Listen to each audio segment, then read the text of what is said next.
Okay.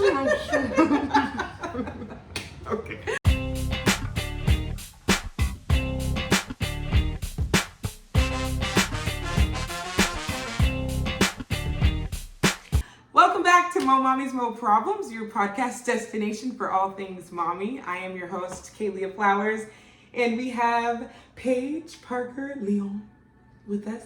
Leon, I feel like I was going to whisper it like it was a perfume commercial. How are you doing? How are you doing? I'm doing okay. Good. I'm doing okay. That's good. Do you have any, so I asked, like, what's a nugget of joy? Oh. From your day or from your life right now, like what's been going on? Well, this week, I'm not sure if you know, tomorrow's my birthday. Oh wow! Happy birthday! I know, we've been talking for hours. I know. I turned 45, and so all week I've been dressing up.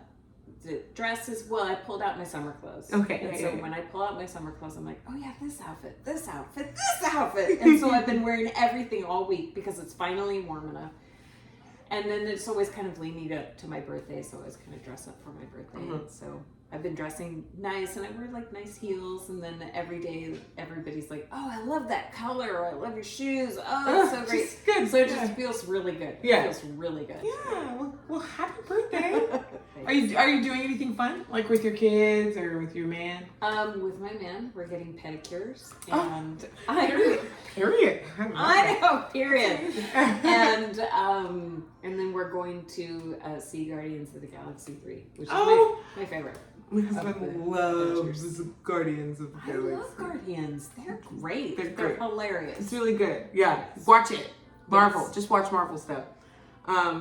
Okay, well, let me see. I asked you that already. Oh, okay. Well, I guess we can get started with your mommy resume. Like, walk us through it. Like, my mommy resume. Yeah, like. Okay, so I have 2 children. Okay. Mallory is 24, and Sterling is going to be 21 at the end of the month. May 31st. Yes. Woo. So I have full adults now, like as children. Very weird. I was young when I had kids. When I had Mallory, I was 20. Mm-hmm. So I've been a mom my entire adult life, basically, as long as I can remember. That's very relatable. Yes, yes. Mm-hmm. And as we've discussed, we have that parallel. So I don't remember adult life without children. I don't remember adult life not being a mom, and that's different from a lot of people I know. Yeah. A lot of people have that independence alone. Yeah. Figure themselves out. It's like you have to find who you are. Yeah. While you're being a trying mom. to raise humans. So that's always been defining me, is like I'm a mom, and that's all I know. Bro, yes. I feel that deeply in my soul. So those are my keepers. Yeah. I was a surrogate mom for another child I Auguste, who is almost 7. Oh, so you're just the surrogate one time? Yes. Oh, wow. Okay. We're going to get into that. Yes. But you just got married. I did. Congratulations. I'm a newlywed. Yes, newlywed. I hope you got to celebrate in a really cool way. We did, and I never thought I would say that I was a newlywed. It's very exciting. Because you were saying, in our conversation earlier, you were like, girl, I was okay with being by myself. Like, you were cool off of that. For years. Let me tell you. Okay, so my husband, I love him to death, and like he is my person. But prior to that, I was single for like 10 years. Like, wow. I was absolutely single. I was absolutely single, like celibate single for 7 years. Whoa! I know. And he'd like, whoa, dude. Yeah. Then I like dated a little bit, and I was like, not even a little bit, like my. No, nothing. And then after 7 years, I was like, okay, I think I'm ready to get back out there. And I dated a little bit. I went on a couple of dates. I dated someone for about 2 or 3 months. He didn't believe that my best friend was gay, and he was jealous of him. And he's like, yeah, I'm not okay with this. And I'm like, yeah, this isn't gonna work. No. So I was like, I'd rather be single. Yeah, I'm like, you know what? I'm good. I'm good for another 7 years. I'm good. And so I was like, I thought I was gonna be, and then 3 years later, I know. Yeah. And so for you, like, you weren't counting on, like, you weren't like, looking on the hunt for your husband. Like, he just, like, fell into your life. He did. How special. I know. What's really special is we've known each other for 20 years. We actually went to high school together. But that's crazy. So I wait. So, like, you guys were friends? Like, what made you start dating? Like, when were you like, oh, you know what? Actually, I think you're kind of cute. Want to kiss? Like, when did that happen? Yes. Okay, so we knew of each other in high school. I knew who he was. I wasn't friends with him, but I was friends with his friends. Mm-hmm. We met again after high school when I was in the credential program at Fresno State, and I was dating a friend of his, and then we went to he loves to call it a dinner party, but let's be real, it was our early 20s. It was a party. We went to a party, he was there, and I was like, yeah, I know all these people. And he was very, like, attentive to me, but I was dating his friend. And he said that he never, like, any of his friends, girlfriends or ex-girlfriends or whatever, he never, like, there's never been a thing with any of them. But he's like, this guy is totally flaky, and I'm into her. And so as soon as we split, which was very shortly after that, he was a flake, by the way. Wow. Joe messaged me on Facebook, and we have been friends ever since. Like, we've chatted, we've talked on the phone. We talked on the phone a lot for years. His parents live here, so he lived out of town, and he would come to visit, and we'd go out. Twice we went out in person, but most of the time we were just talking and chatting. And there were many times where I would get off the phone with him and I would think, I could love him. I could totally fall in love with him. But I was like, no. He lives, it's long distance. Yeah. I don't want to do that. He didn't, I knew, like, he didn't want to raise kids, and I had kids. So, like, at one point I was like, well, you know what? When my kids are grown up and moved out, let's revisit this. And we did.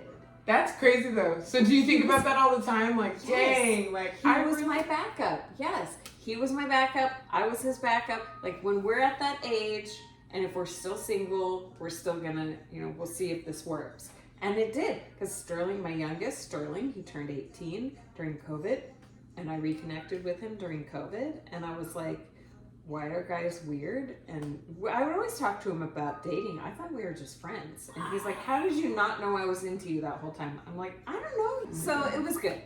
But yeah, so we already knew a lot about each other. We knew our entire past. We knew all of our adulthood. We've talked like for years and years and years. Mm-hmm.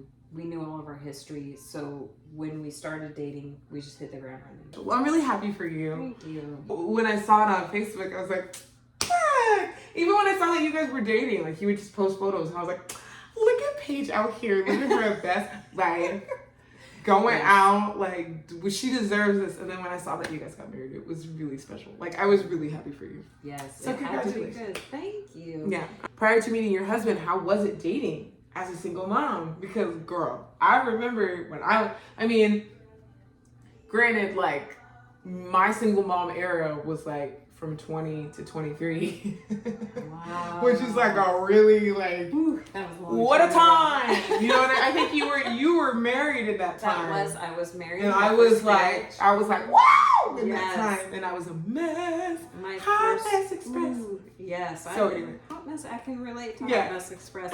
My first marriage, only 5 years, I did try to date. Like, I didn't want to not be married. I just wanted to be married to someone who was my person. That's you good. know? And I did try to force it with some people. Mm-hmm. That was too difficult. But it got to where, like, after a certain point, that 10 years, prior to that 10 years, I was like, oh, this has got to work. And then I was like, you know what? I'm spending way too much time focusing on the guys, and I'm missing these crucial years of my kids' lives. And so I was like, you know what? Since this isn't working out, I don't know if it ever will. Mm-hmm. I'd rather spend this time with my kids and then worry about being with a guy later. And then that was kind of my focus. I'm just going to be mom. I'm going to be mom to them, and that's all that matters. And that was my main focus with them for a long time, because I didn't want to look back and be like, there was all this time I didn't spend with my kids. Oh, I was off. That's hard too, because I feel like when you're, like, especially when you're younger, it's like, Well, actually, no, I take that back. Not just when you're younger, like in general, period. Like you do deserve that something for you. You know what I mean? So it's like to kind of choose on purpose to like put that to the side so you can take care of your kids. It's like it's just one of the many sacrifices I guess you have to make. I guess so. When you're a mom, right? Yeah. For a long time, I thought I don't want to be married. I don't want to marry That anyone. sounds horrifying. Yeah, no, I'm good. But with Joe, I was like, like a month in, I was like, oh, you know, when we're 80, and I'm like, oh, my husband, this and that, and he was like, wait, your husband? And I said, oh, yeah, cute. wouldn't we be married? So cute. Wouldn't we be married by the time we're 80? And he was like, no, wait, you said your husband, and I was like, well, wouldn't we be? And he was like, don't talk about it. Stop drawing attention to it. Yeah, just let it. You heard what I said, okay? So the fact get the ring. I know. The fact that I said that without even thinking, he's like, okay, she wants to get married, and they did. Yeah. That's so cute. Yeah. Congratulations. Saw it. What was that process like? Introducing your kids to him, and have you like started that blending process? I think in a way, my kids had kind of held on to me for a while, and this may be all in my head. But it's probably not. They held on to me because they didn't want me to be alone. And when they knew like that I wasn't going to be alone and that it was forever, like this is a forever, like they were okay, and they kind of like did their own thing after that. It was nice that we got married on the 21st of December, and then on the 24th of December on Christmas Eve, we had a dinner. We took Mallory because Sterling was out of town. So Mallory was in Fresno with us. A friend of hers had walked by. She stopped, she said, oh, that's my friend, here, come here. And she says, here's my mom, this is my stepdad. And we were both like... She just said it all fast. Yeah, we were like, oh, he is her stepdad. Oh, and she was so proud to like introduce both of us. That must have felt so good for him. It was very cool. Did you guys talk about it later? Yes, when we got back, he's like, she called me her has stepdad. those moments all the time where it's like, it's validating. It is. Because it's legit. It's like he's part of the family. You're in the family now. Yeah. We are. I don't know if you've seen the movie Blending. Yes. Blending. I love that movie. We are blending. Me and Darian always sing that when we have cute moments in the house. Like, we are blending. Oh, and it can be so touchy when it's like a stepmom, stepdad situation, and like there's all this history before you got here, and it's like. Yeah. Don't be trying to change up our situation. Like, we had all this shit before you got here. And, like, it's like you kind of have to very gently enter the space and be like, hey, okay, well, now I'm here. Yeah. And I love your mom and I love you. If it's okay to say. Like, it's always I love you, but too much? Cool. Won't say it. Yeah. So you're basically done with, like, the hard part of being a mom, right? Like, the part where you're on your hands and knees and you're like, why? Yes. Like, that part. Sleepless nights. Yeah. That part's good. How's it been watching them grow up and being their own unique little people? Oh, wow. You know? Yes. It's been kind of cool because I think my kids are kind of cool. They're pretty cool. Yeah, they're pretty cool. I gotta tell you, this isn't the best news, but I still worry about them tremendously. It just never goes away? It never goes away. I'm sorry. It never goes away. That's horrible. But very real. Yes, sometimes I'll see like the text or the call pop up and I'm like, oh, why are you calling me? Oh my God, what's happened? Okay? Yeah, I can see what's that. happened? Oh no. But a lot of times it's just, they will call me and tell me like what's going on. Mallory we use the Marco Polo app and she will video message me all day to tell me all the things. That's great. That's great. Sterling he saves his moments, but we just caught up earlier today on the phone and he was just catching me up on his life and all the things he's doing, and I get to follow him on social media. I love how it's always been a part, like when they were younger and I was like, okay, whatever you do on social media, you need to let me follow you so I can see what you're doing. Yes. Yeah, a little bit. And that was my way of kind of being a part of their life. So first it was Snapchat and then it was Facebook, and so you kind of get to see their like internet personalities. Yes. Because like you're yourself on most people are like themselves, but they're like Yes, younger Yeah. kids definitely have a different social personality You're persona. like, oh, Yes. who are you almost? Social personality. Social- Social personality, yeah. Yeah, social persona. Persona, Yeah. yes.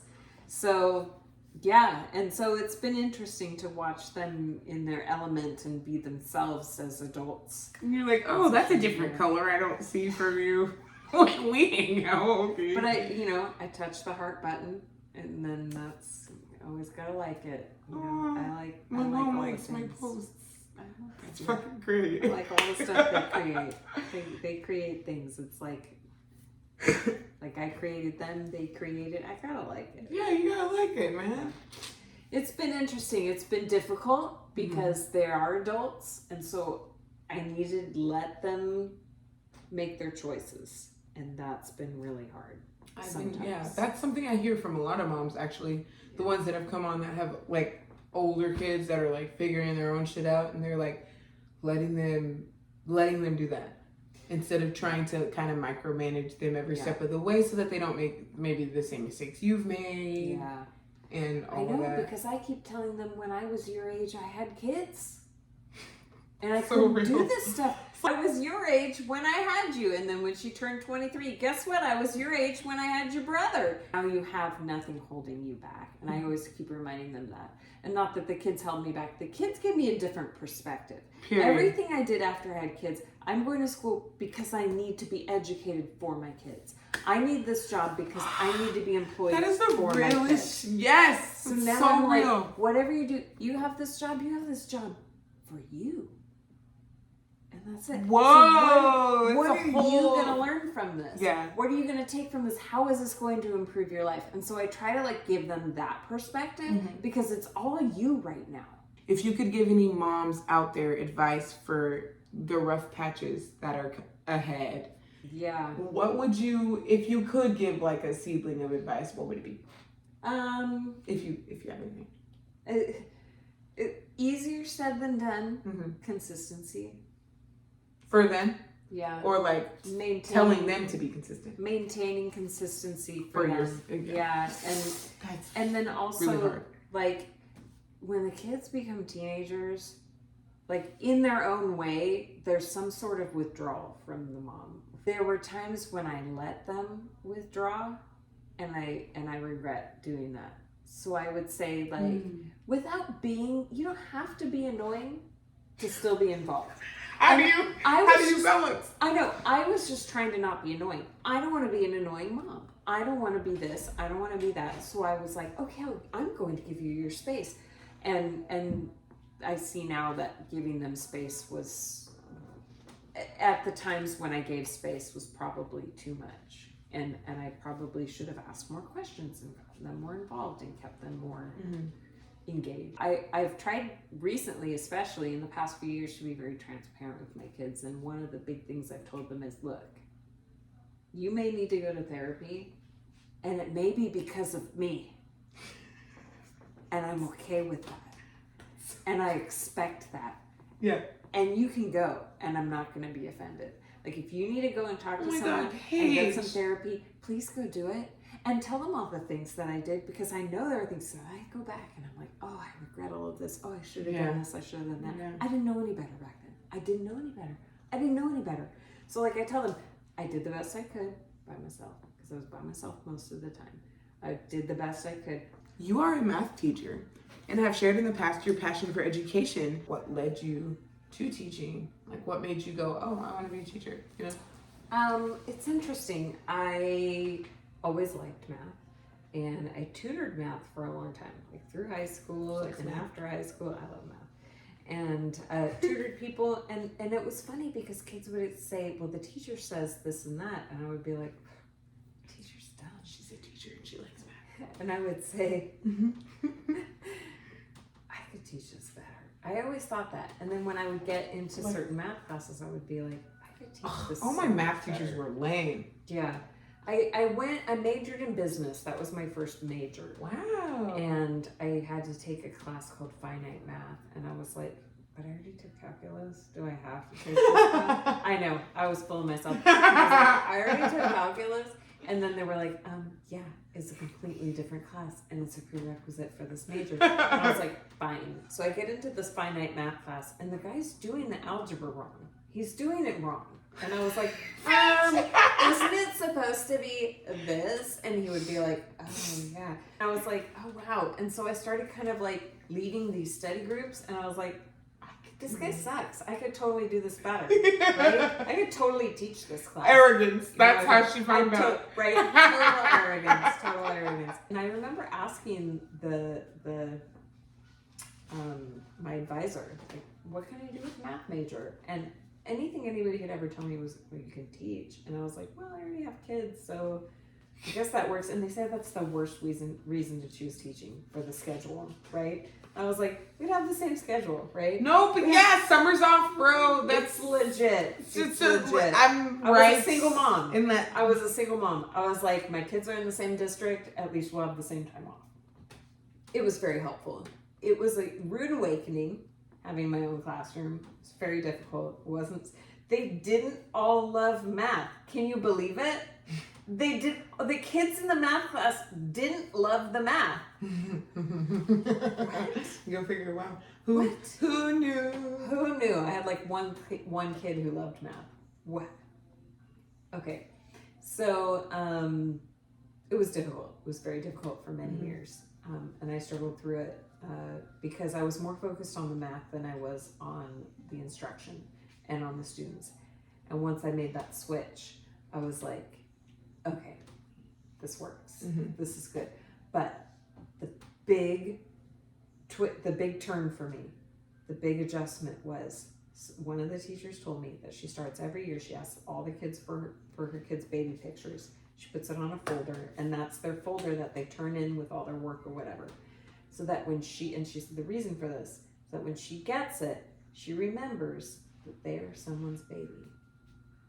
They are someone's little one, like her little ones that are now grown up. And I was like, oh, because my son always had trouble in school with the teachers and stuff. And so I was like, oh, don't they realize that he's my son? And so every time I looked at a kid, I was like, they are someone's. That's beautiful though, because that is somebody who had an influence on you in the way that you chose to teach. And that is literally how important teachers are. They're so important. And then when you start noticing, you start learning about your students, and you start like learning about their behaviors. And when they start getting weird before the vacations, you're like, those are the kids I need to watch out for. I also stopped talking about being at home. I stopped talking about being just to be wanting to be home. Yeah, considerate. Yeah. So I would just say, oh, I enjoy being with you guys so much. Oh, I'm loving the end of the semester. You guys, and trying to make this time of year like positive for them. But you know, and spending some more extra time. It's hard too, because when you're young, like what age do you teach? High school is my focus. So like sophomores. Like... Yeah, because I'm not in the classroom anymore. I actually work with teachers, math teachers. And, wow! Yeah. Cool. I know. Cool. And so when I was in the classroom, I was primarily like juniors and seniors. Do you miss that? Do you miss being like one-on-one? I do.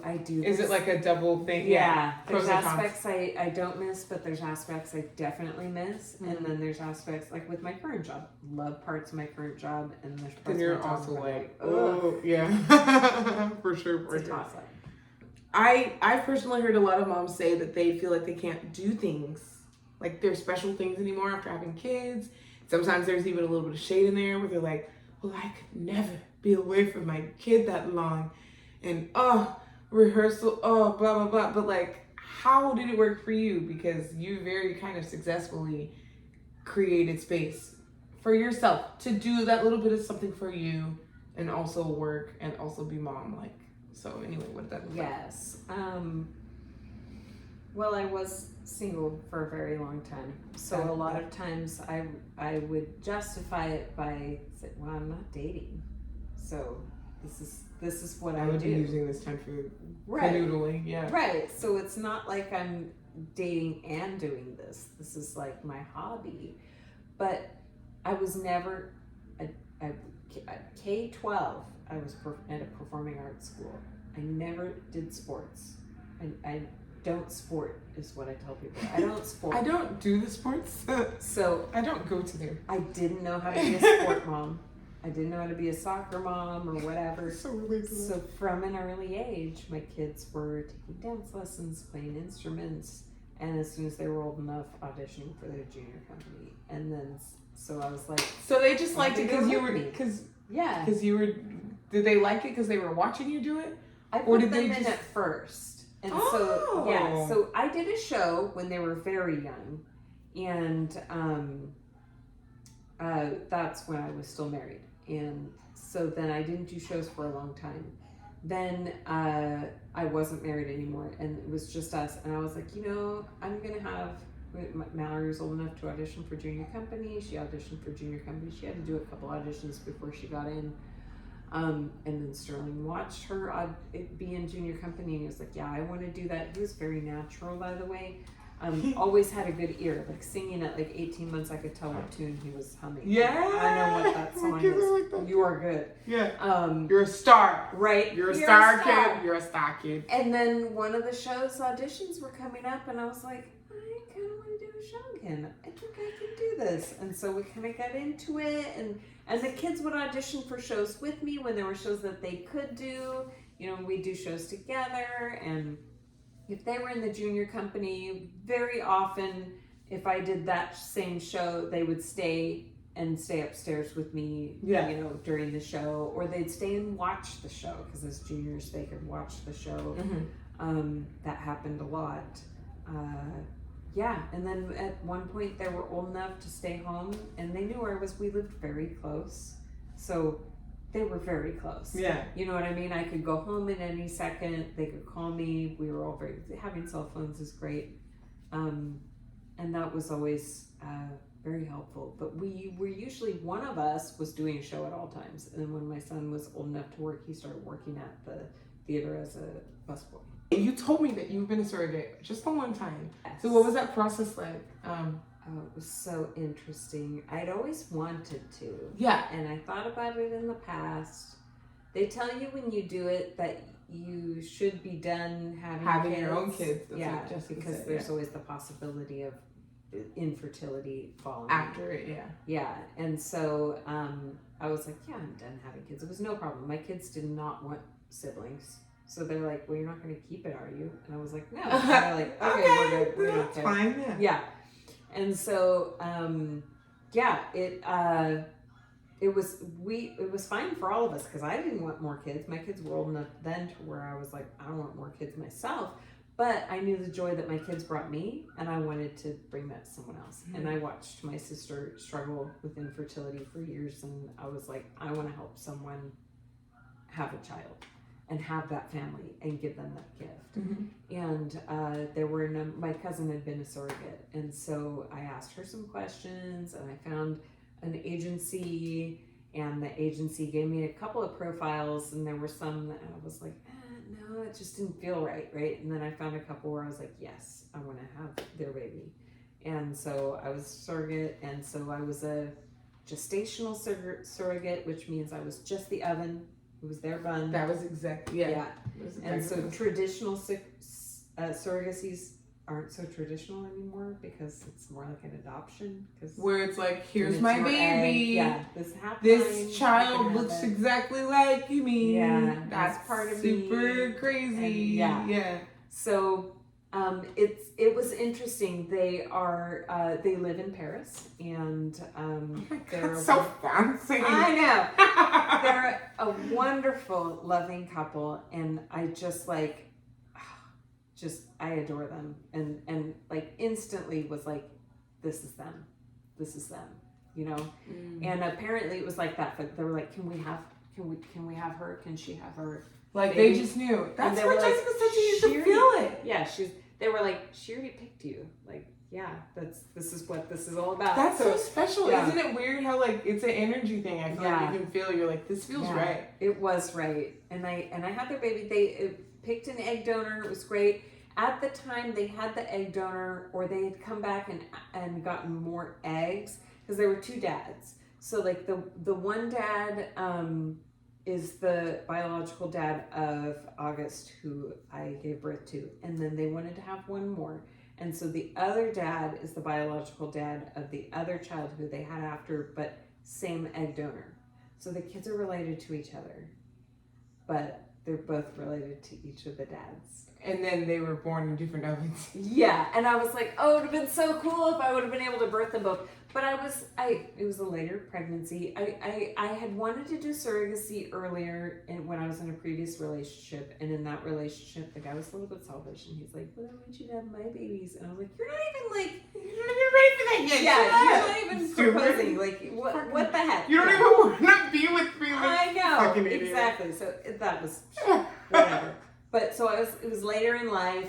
I had preeclampsia, so there were some complications, and because it was even later when they wanted to have the other baby, the doctors were like, no, the risk goes up, and the preeclampsia was so bad that it's going to be even worse. The chances are really high that it'll be even worse the second time. So we say no babies for you. You're done. Yeah.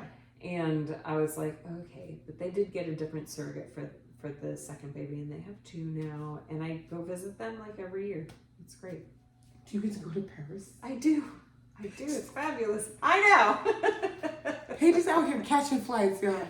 We talked about it. Catching flights. We talked about it before. I'm catching flights. It's my like, first international you have a flight. baby at 19 and everybody else is doing all kinds of shit, but now like other people have like 10-year-olds and you catching flights. Yeah. And that's it's great. Pros and cons. Yeah. Pros and cons. So are you like kind of like involved? Like how old is the baby now? He's 7. He's the same age as Matthias. Yeah. Well, so we were pregnant at the same time. We were pregnant at the same time. Oh my gosh. When's his birthday? August. Okay, It August. is August 15th. Okay, so just a few months after I had a test. Crazy, wow. Wow. Yeah. Parallels, man. Yeah, so the kid is because in Paris, I mean. So is he aware that like, oh, I'm the oven you're from? Yes. Because like, what's that like? Because I think my sister-in-law, like, I think those kids are younger still. Like, they're all like, they're not online yet, He's been asking because he's got 2 dads, so it's like it's already so many questions. Like, what's happening? Yeah. And so apparently, I don't know if they do this in America because I don't have kids anymore, but in France they've got books for kids about kids that were, creative test tube babies, I guess, or whatever they're called now. Petri dish babies. Yeah. And so I guess they had gotten this book for him, and he still had questions. So they're like, he wants to talk to you about this. And I was like, sure. So in our next Skype, we were talking, and he was just like what is it like? Like, he knows that I was the surrogate.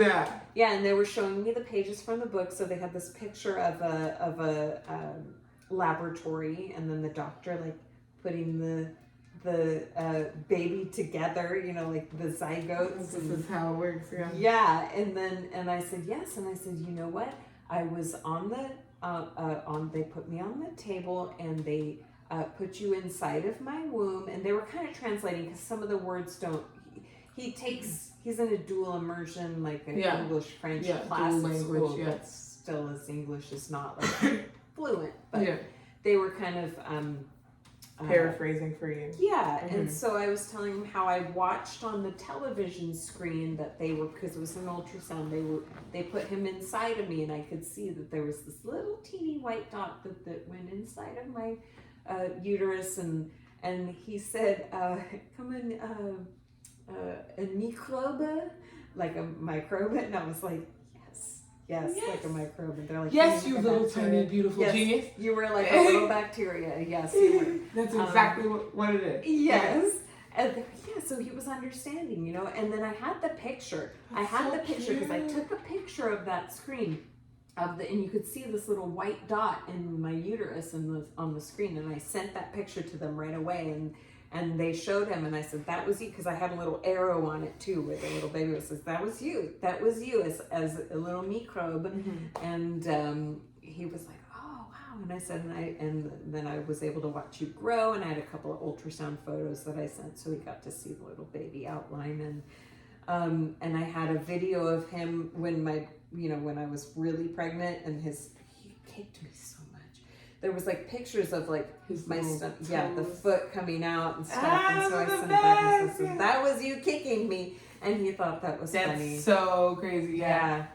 Oh, So I said, I was just wow. waiting for you to be born so your daddies could hold you and love you and squeeze you forever. Mm. And it was super great. It was great. It was a great What a very conversation. special little like way to be brought into the world, and a very valid way to be brought into the world too. And I'm really glad that there's books and stuff out there being written about stuff like that. There are a lot of different families. A lot of different ways that families look, and regardless of how you And feel that's about okay. it, it's really important that the representation is there, because kids like your surrogate baby are out here with two dads, and they're like, okay, wait, but like babies come from mommies. My friends all have So mommies. who's my mommy? Yeah, Yeah. that's my mommy. I see these, and like the narrative a lot is like a balanced household with the mommy and the daddy, and the mommy makes the food and the daddy goes to work, and and that's just not always how it looks. So that's freaking beautiful, and I love that. What has been the most rewarding part of motherhood for you? Oh. Yeah, it's kind of like That's like, whoa, we just went from Yes. surrogate to like. Watching my kids become good humans. I think You feel like you did a good job. good humans when they tell me things about their life that makes them good humans, and I'm like, good. Yeah, like what we were talking about earlier too, and you just being like, Yes. hell yeah, Yes. that's my girl, right? Yeah. When Mallory was like, representation matters, and I was like, Tearfully, to her date, who was like, I don't think so, and she was like, yeah, we're not dating. Yeah, I don't know if I Yes. like you, which sucks because I liked you. I know. I do have to ruin it by not being open. But honestly, that's good because not everybody, like I said, like not everybody makes that choice. People are like trying to force it because they're like, oh, I like this person, and it's like, no, you're incompatible on a very fundamental level. Like, stop. You're the opposite of Stop. woke, and You're not woke. You don't have enough wokeness for me. I don't like this. I've seen you post about things like neurodivergence and ADHD. Is this something you had to work with your own kids? We kind of talked about it anyway, but how has it changed your perspective on children and their behavior? oh wow. I myself am neurodivergent. I was diagnosed as ADHD as an adult, which was not really a surprise. Wow, how old were you when you got diagnosed? Oh geez, I was in college, and Shit. Yeah. See, I was like 8. oh Like, geez, yeah. I was taking some really good math classes, and I was like, why can't I pay attention? What I 'Cause I should love be this. enthralled, and I keep thinking about other stuff. What is wrong with me? And I went to the health center. I was like, I don't know what's wrong. I don't know why I can't pay attention. I'm broken. Fix me. I should be getting A's in this class, and half the time I'm like zoned out. What is wrong?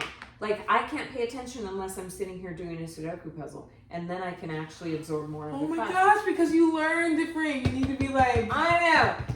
And so they I'm were like, like, I'm just gonna bang this drum while Yes! you teach me, and then I'll absorb they were it. like, let me give you a test. And I was like, ooh. And I took this test, and I was like, I'm going to win this. I'm going to win it so hard that they're going to be like, sorry, you're not ADHD. But I won it so hard that I was way ADHD.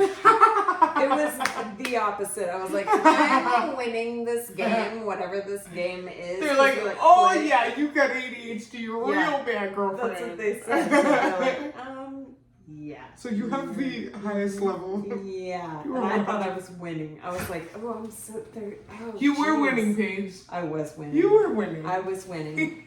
So I already knew, and I have been following a number of ADHD like Instagrams and TikToks for a few mindfulness years stuff, yeah. and learning so much. Some of it's crap, but a lot of it is very informative. And I've noticed neurodivergent behaviors in both of my kids. And one of them in particular, and like, wow, you are very neurodivergent, and stuff like where I'll see posts where it's like, kids with ADHD need you to explain the rules to them. Otherwise, the rules don't apply. I saw you post this, and I was like, oh, it's me. Oh my god. Yes. Where they just don't, if it doesn't make sense, then they're just going to go straight to the doesn't knot. matter. And so then they're defiant, right? So you're Yes. saying, yeah. Yes. Don't touch that. Why? If you don't have a good enough reason for why, then it's like, okay, don't do something. Yeah. I'm gonna do it. I want to know why. You know, like don't hang your feet off or don't step on the edge of the stage. Well, I'm gonna step on the edge of the stage because I want to see what. You just said it. Yeah. You just told me. You just gave me a brilliant idea. Then the kid.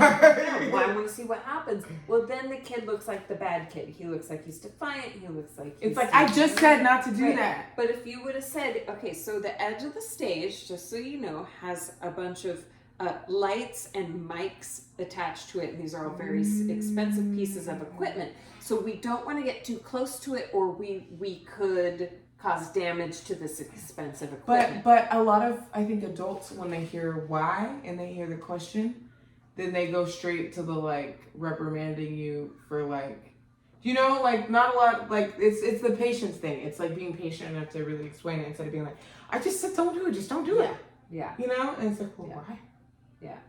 When I figured that out, it was my parents were living in like a trailer when they were building their house on their property, and it was hooked up to a water supply. And Sterling liked to turn the little knob on it. And my mom kept telling him, "Don't do that. Don't turn the knob. Just don't turn the knob." And she would just say, "Don't do it." Well, one day she's doing the dishes, and all of a sudden the water stops, and then she was like looking at. So she was okay. Come in here. So she brought, because she was a teacher too. So she brought him in, and she was like, "Try turning the water on. Try flushing the toilet. Try doing that." Why do you think that doesn't work? Guess what? This knob out here controls the water, and when you turn it, it turns all the water off, and we get no water in there. Yeah. And he never touched that knob ever again. I'll be like, hey, go clean your room. He's like, cool. He's really excited about cleaning his room. And then like I go check in there, and he's like, la la la la la la. I'm like, hello. Yes. What did I ask you to do? And he's like, oh, clean my room. Oh. And then he feels bad. And I'm like, well, don't feel bad, but just like, I need you to remember that I told you. And it's like 6 more times, and then he finally gets it done. But it's like, and then he's overwhelmed because it's a huge task, and it's like, God, just take it. So I'm learning with my own son to like break it up and like bits and pieces. I'm like, okay, pick up all your clothes first. Yes. Pick them, you know? Yeah, organizing, yeah. And that's part of the I don't know what that is. Executive function. For me, executive dysfunction. You can't give me 6 things all the time. Same person. Even me in the classroom, like I'm the one that's like, whoa, wait a minute. Like, so I'll be like, it's really hard to focus, huh? You just want to move, you just got so much you gotta want. And then, validating them. Yeah, and they're like, yeah, I can't help it, I don't know why. And then they feel sad because they, like, I had a kid the other day that was like crying because he was like getting in trouble, and like the teacher was like, oh, I'm gonna talk to mom and dad because you're not sitting still. And he was like, but I can't help it. Like, I can't help it. I don't know. And my son said, I don't know what's wrong with me, I can't help it. I'm like, there's nothing wrong with you. There's nothing wrong with you. Your brain just works differently, and that's okay. And so I'm just like, but then I was like, okay, wait, you can't over identify with their emotions. But like, I feel very strongly about that. How does that plug into like the way that you interact with your students? We kind of talked about it earlier too. You kind of keep an eye out for like, you're like, okay, which kid is like the loner? Yeah. Who's like not fucking with anybody? Yes. I'm gonna go find you and try to connect you with some peeps, right? Like, or connect with the withdrawing kid, or the kid that all the other teachers complain about. That one's my favorite. Oh, this kid. Oh, I had to kick this kid out of the class, and I'm like, challenge accepted. And then I gotta figure that kid out and figure out. What is the wall they're holding up? Why are they holding up that wall? And how can I break it down? Because my goal is now to be their favorite. Yeah, and you guys suck. Yeah, by the way. You guys suck. By the way. But and I remember this one girl. She was great, and all the teachers complained about her. And I was like, she was talking about something, and I remember I could connect. There was some part of it where I joined in, and I was like, really? Oh, that's horrible. And she was like, right? And I said, oh, I'm in now. I was like, I know, right? And then it just manipulate the children for good. Yes. And then after, she was actually really good at math, but she didn't even try until I made that connection with her. And then after that, they were like, how does she have an A in your class? Because you don't see each other's grades, because right? I'm a kind, compassionate She likes individual. me. She's emailed after she graduated. She emailed me and she was like, "I'm taking a math class in college and it's not the same, but maybe blah, blah, blah." You know, and it was really great. That's like I really felt like I really beautiful. connected. And there were other kids where like, you know, even if there were kids that I felt like I didn't quite get all the way through to.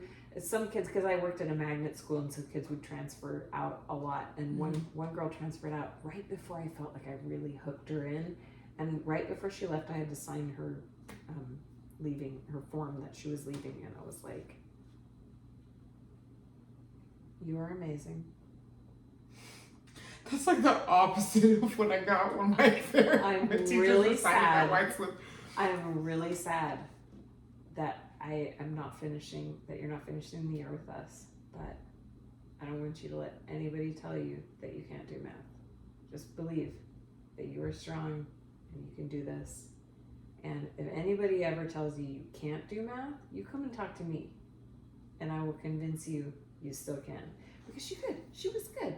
She would like push back a lot, but I was like, this girl's got some trauma and I'm not gonna let that get in the way.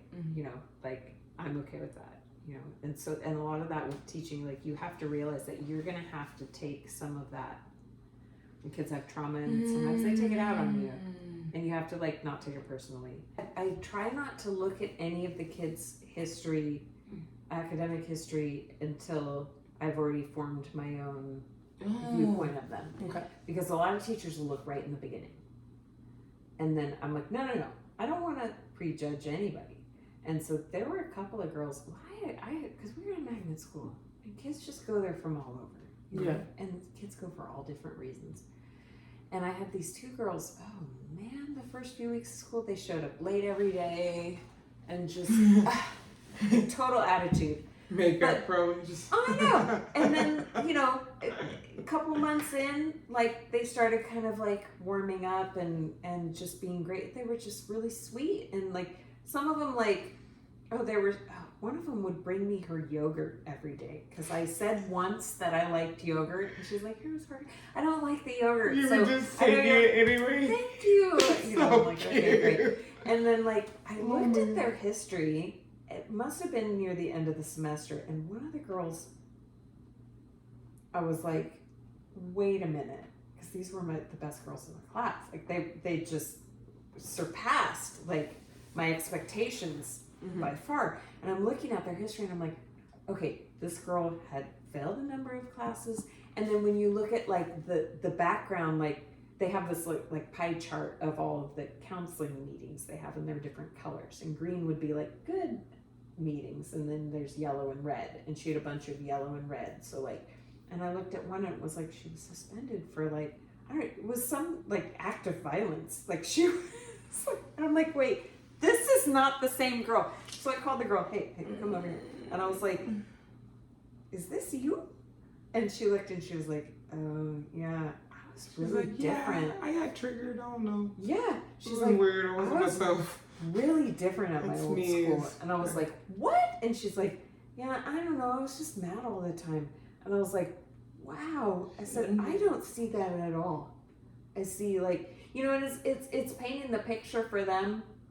Because I've had students before, even if I didn't believe it, I would be like, you're one of my best students. And I always tell them that because then they believe it. And then they start acting like it, and then I believe it for reals. So I always do that. One of my best students. And then they're like, I love that so much. I am. And then they start acting. God, they just need attention. That's the whole thing. They're crying out for help, bro. Like, so I'm like, I said, I don't believe any of this, by the way. This is what I believe, what I see right here. And you're amazing. You know, and she was like, oh, okay.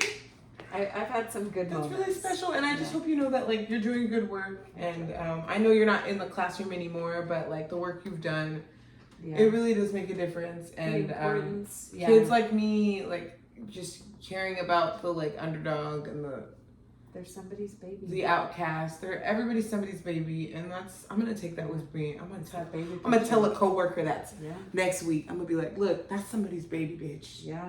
I heard that from an awesome ass mommy I had on my podcast on Friday. Yes. And I had all weekend to think about it. Yes. So. You are enough. God, I keep hearing that one. You are enough. You are enough. You are great. You are good enough. And enjoy life. And he'll come.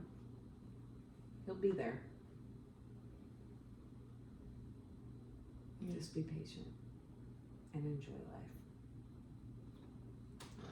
That's what I would say. That's really beautiful. Thank you so much, Paige. I really appreciate you coming out and sharing some wisdom with us. And I think this is going to be a really good episode. I love it. And we have to do the thing. There's a thing we do. So, ready? Okay. Thank you for listening to a podcast. More mommies, more problems. See you later.